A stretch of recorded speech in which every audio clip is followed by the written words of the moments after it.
This is the Dog Savant Podcast with your host, Brett Endies.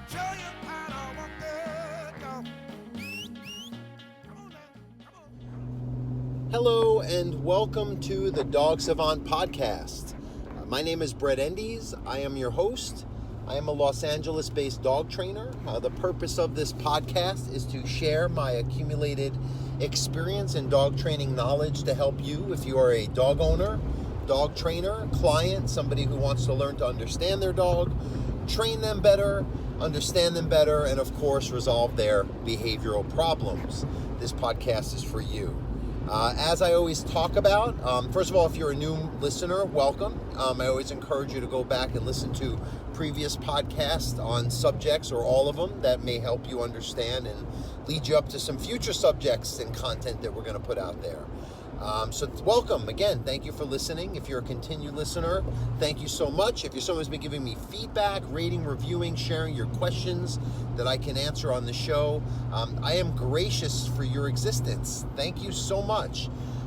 Where the rest of you, if there might be a handful who are listening who haven't, because I think I only have a handful of listeners, but so be it. I want to help one, and that's worth it for me. You need to subscribe, rate, and review this podcast, share, subscribe, and follow on social media. We've been remaining stagnant at 12 reviews for a few months now, and that's all I ask of you. I'm not asking for money. I stopped worrying about the Patreon page. I gave up on that. All I want to know is that this is helping people, and you are helping me spread the word to help more dogs. You get one shot at life, and my goal and my purpose, I feel, is to help as many dogs as possible, and I found that this will take me beyond my one-on-one thing that I do in the real world. I don't need monetization. I just need to help more dogs. I make money from my real world clients. Okay, if I haven't invoked you to go like and subscribe and all that to my podcast, I don't know what the fuck else will. Okay, so let's move on today. We're putting this podcast out a little bit later than usual. Quite frankly, I've been away, and it's also been challenging to figure out what I talk about for this week's podcast subject. I still was not sure, but my girlfriend, who does the uploading for me, is telling me she needs a podcast ASAP. I've got about 20 minutes on this drive home, so I figured I would use it. It's about 9 o'clock, heading here on the 5 freeway back up north to my home roost. So I think we're going to talk about my home roost. We're going to talk about a little bit more of my life personally. Not so much dog stuff today as much as what it's been like for me as a Hollywood dog trainer. What motivated me to this is, I don't know, I don't think I share enough of my experiences. I'm not one to brag or, tout or drop names, but I saw the movie Once Upon a Time in Hollywood the other night. It's a new Quentin Tarantino movie. Great movie, hit really close to home, and that's what I wanted to talk about, is that, for a couple reasons. Number one, there were just downright scenes in the movie that I've been to. The Cielo Drive where the Manson murders was, that's one of my clients' houses now. So it's pretty neat to see scenes in the movie where I've actually stood and trained dogs. They actually shot scenes on that street. Even cooler is there were scenes at the Manson Ranch that they filmed at the Corriganville Ranch across the street from my house.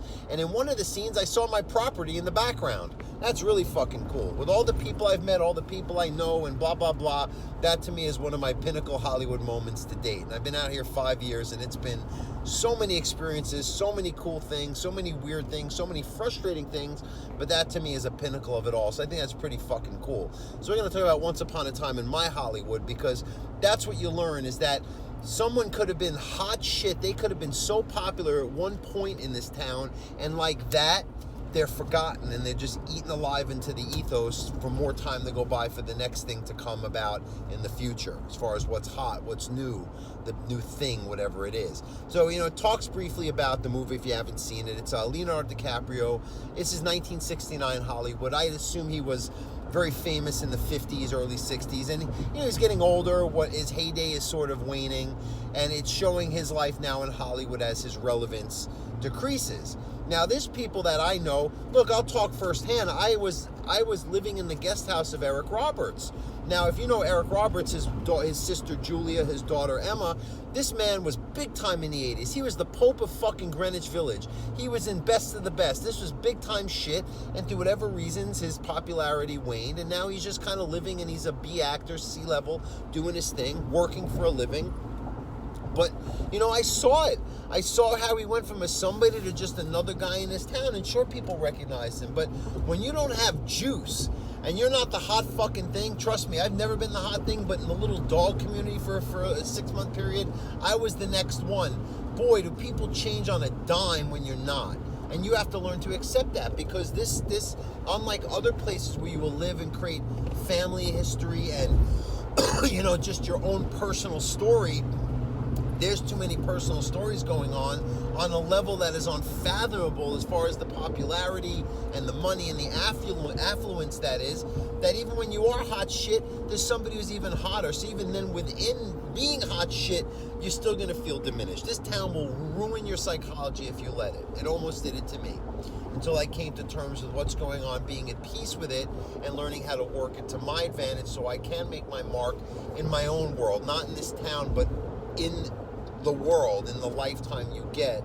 And that's, I said earlier, you only get one go at it, and you want to make it count. And I find that if you make it count for fame and fortune, and your ego, and feeding the insecurity holes that are in you that you didn't get from your upbringing, your parenting, or your own issues, no matter how much fame, money, and all that good stuff, and people telling you so great and surrounding themselves around you when you're the big thing, it's never gonna satisfy it.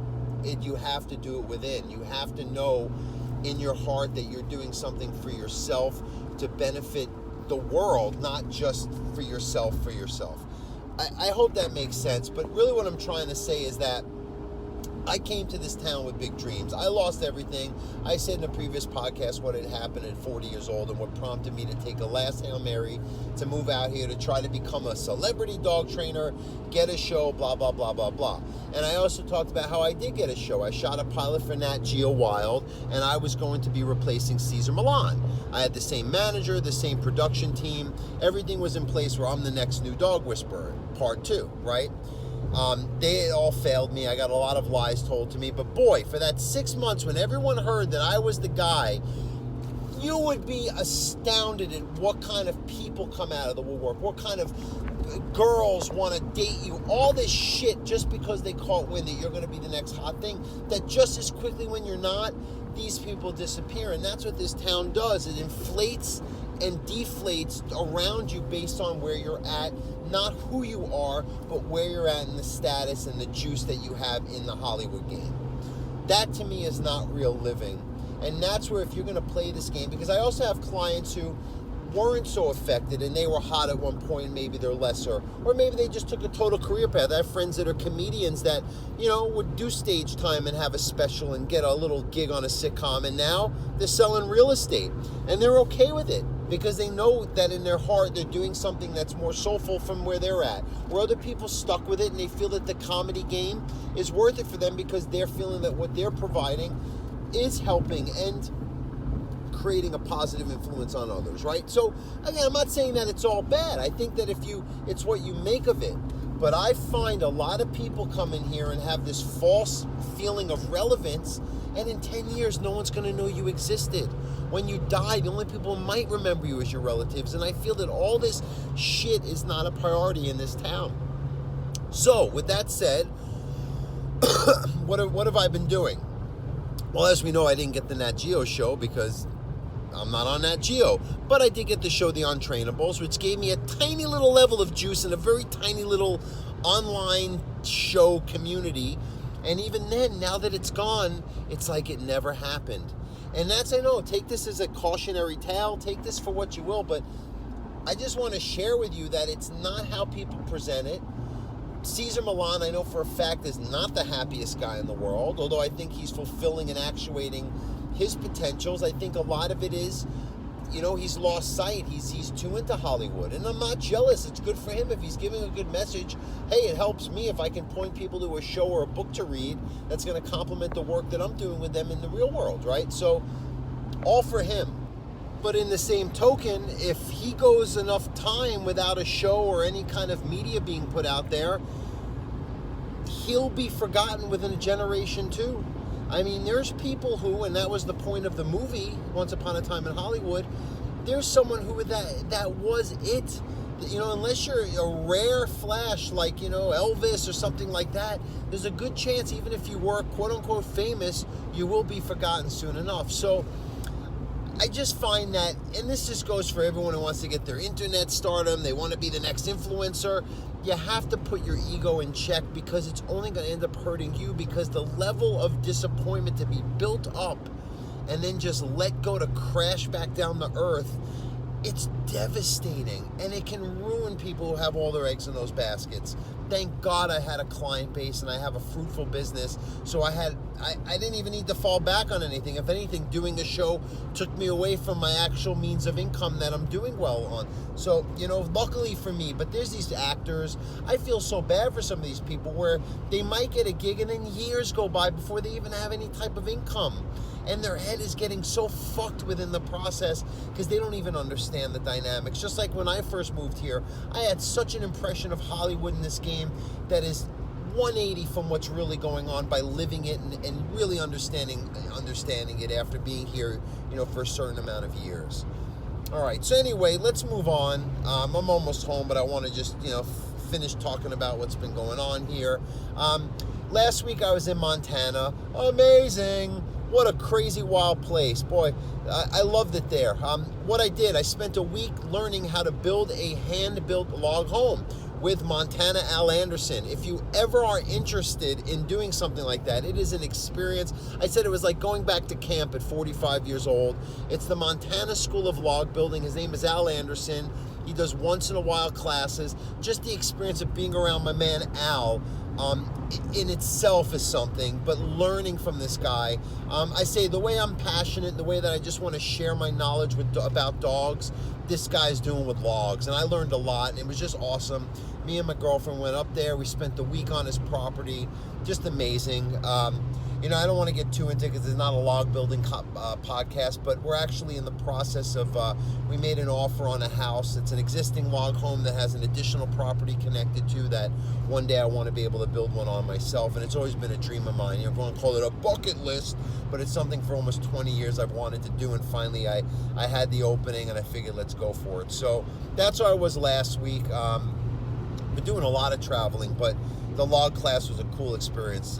We both learned so much, and hopefully we're going to apply this soon. And I can't speak highly enough for Al and his class. I know it's not for everyone. Some people, I couldn't imagine any of my clients here in LA going for it. But anyone listening who's a little more, rough, rednecky, a little more, kind of likes to work with their hands, I think it is a amazing skill you will accumulate by spending the week with him up there at his school. But so I had a great time. That's what we were doing last week. That's again why the podcast is a little bit later coming out this week, because we had a 3-day drive home from there. It's very far out to get to Montana. So that's me.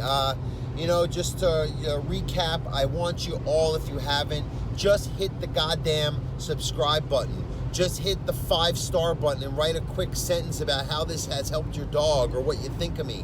If you think I'm an asshole, say I'm an asshole, but give some feedback. Tell your friend. If 5 people tell 5 more people, I got 10 listeners. It's amazing. So do it. All right, guys. Thank you so much. Thank you for letting me share.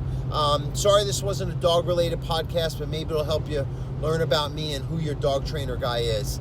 Thanks again, guys. Have a great day, everyone.